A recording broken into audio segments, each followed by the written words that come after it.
Hi, I'm back again. I wanted to talk to you today about pressure canners, or no, pressure cooking and pressure canning. This is an electric pressure cooker. It also serves as a slow cooker. But I love this. We take this when we go camping. Recently, we went to go visit family in Chicago, and we stayed in a hotel. This is what we cook breakfast in every day. Wonderful. Loved it. It comes with a cord, a pot that goes inside. It also comes with a plastic lid, so if you want to keep your contents in the container, you can just let it cool, put it in the refrigerator, and then bring it back out again. And then it also comes with a little ladle. Love this. When we cook wheat berry cereal, cracked wheat berry cereal, we set the timer to 6 and it's done. Wait 6 minutes, go and finish doing whatever you need to do. It's done. I would like to get another one of these for work, so that when I go to work, I can cook me some chili or whatever, take the kids to the lunchroom, come back, my chili is done. Because chili only takes, if you have dried beans or soaked dried beans, it only takes 30 minutes in the pressure cooker. So by the time I get the kids where they need to be, come back to my classroom, I have lunch already ready and it tastes pretty good. So I want to get another one of these, maybe smaller. I don't want one that's so large for my classroom. I'm still looking. And I got that off of eBay. The next one I like to share with you is my pressure cooker. This is supposed to be a pressure cooker canner. When I purchased it from Macy's, I've been on the Yahoo groups, and several of them say, no, use it for pressure cooking, but don't use it for pressure canning. It gets up to 10 pounds. This is Fager. And Fager says that you can pressure can in this. But the Yahoo group says that you shouldn't, because it's too small and it only gets up to 10 pounds per pressure. Depending on your altitude, that may be enough. I don't know. You just have to wing it. But I love this because I am starting to make stocks. Before I used to, boil chicken and pull it apart and throw the broth away. But now I'm learning, don't throw that away.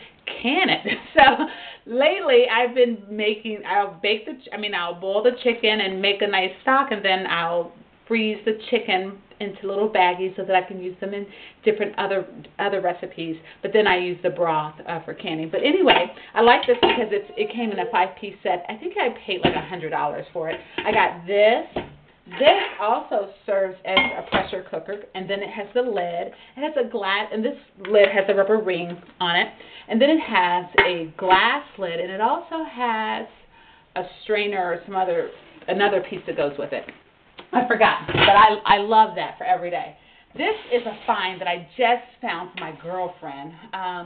She was over here at New Year's. I invited her over, and she said, oh, I want to learn how to pressure can. So I found this on Craigslist, and this one is better than mine. I like it because it's a lot larger. But this is a 21-quart pressure canner, and it's by Presto. It's an older model. I love vintage things. And the inside, this is the guide that comes with it. On the inside, this was published in like 1957. I thought, oh, wow, I'm so jealous. And this one came with a basket. If you're going to buy something used like this, I would, especially since it's so old, I would definitely go to like your county extension center and have them pressure can the lid to see, what this is actually pressure canning at. And I'm going to explain to you why. But this one comes with the rubber ring on the inside, just like my Fager. So it has like a little rubber ring on the inside. And then it also has a venting tool, or I don't know what to call this, so I'm going to call it a venting tool, where you put it on the lid. Let me put the rubber back in there. Where you put it on the lid, and you allow, when you're pressure cooking, you allow it to boil for like 10 minutes, and then it steams. And then once it's done steaming and venting for 10 minutes, you tighten the vent up, and then wait for it to come up to pressure. And then once it comes up to pressure, then you start timing your product for however long it needs to can. So if you're canning meat, I think it's like 90 minutes. No, don't quote me, because it's 90 minutes depending on what size canning jar you use. If you use a pint, then I think it's 90 minutes. But then if you use a quart-sized jar, then the time increases. So that's this one. This is the one I use for every day. That was my girlfriend's. I found it for $25 on Craigslist. be cautious when you go to Craigslist. This person wanted me to meet her at home. She sounded really nice. But I was like, no, I'll meet you outside of Joann's in the parking lot. So I met her outside of Joann's in the parking lot. I didn't go to her home. Like I said, she sounds pretty nice on the phone, but you don't know. 4, 6, 8, 2, 9. Like I said, she sounds pretty nice on the phone, but you don't know who you're talking to on the phone. So just be cautious if you're going to do Craigslist. This is one I purchased from eBay. It's a vintage one. When I got this one is kind of broken. It's a 16-quart, I think. It's made by Wards, Montgomery Wards. Remember them? Probably not. They were around when I was a young girl, but they're no longer in business. But this is from Wards. It doesn't have a rubber seal, so you have to, when you're using this one, you have to kind of oil the sides.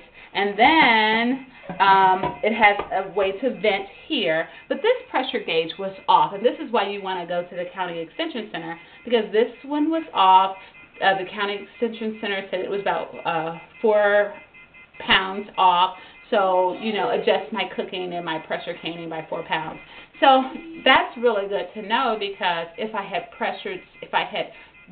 gone through the time the way I was supposed to, but it didn't get up to pressure, then I would have had a lot of food that would not have been sealed properly, or if I thought it was sealed properly, then I would have been surprised when I went back onto my pantry shelf and noticed that I had a lot of spoilage. So, and especially with me, I didn't know. I'm a new pressure canning. I think I just got really excited. That's why I have all of these canners here. But I was new to pressure cooking and I was new to pressure canning, so I didn't know. And on my Yahoo group, they said, oh, if you buy a pressure canner, if you buy a used pressure canner, make sure you go to your county extension center and they will test it for you. They will test this part for you. Now, when I went, like I said, I didn't know. I took the whole pot, and they said, oh, no, you don't need the whole pot. Instead, you just need to just leave the lid. I left the lid. They called me, they said a week, but it took them about 2 weeks. They called me 2 weeks later, told me to come and pick up my lid, and they had given me a readout on everything. I just thought it was awesome. I have it in my, I have it in my cookbook file, so that if I ever forget, it's there. I meant to tell you, if you live in Ohio, it's free. So that was a wonderful benefit. It was out of the way, but it wasn't too far, so it was just worth it. Anyway, thank you for watching. Chat with you later. Bye.